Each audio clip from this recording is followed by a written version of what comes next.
चीन ने पाकिस्तान में जानलेवा कोरोना वायरस से निपटने के लिए तिब्बी माहिरीन भेजने का ऐलान कर दिया। चीनी सफारत खाने की तरफ से जारी करदा बयान के मुताबिक चीनी हुकूमत पाकिस्तान को कोरोना वायरस से लड़ने में मदद के लिए तिब्बी माहिरीन भेजेगी।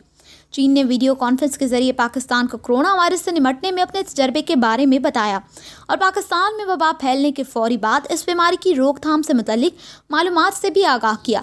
चीन पाकिस्तान को तिब्बी सामान फराहम करने की तैयारी कर रहा है और आइसोलेशन के लिए एक आर्जी अस्पताल बनाने में भी मदद करेगा।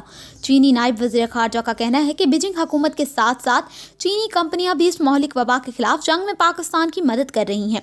वाज़ेह रहे कि गुज़श्ता रोज़ ही चीन ने वायरस से बचाव के लिए पाकिस्तान को 5 लाख मास्क फराहम किए हैं। चीन से खसूसी कार्गो तैयारा N95 मास्क और दीगर हिफाजती सामान लेकर कराची एयरपोर्ट पहुंचा है।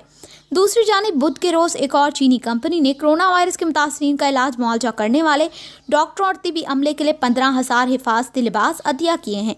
कंपनी के वफद ने ये हिफाजती लिबास वज़ीर आज़म इमरान खान को पेश किए।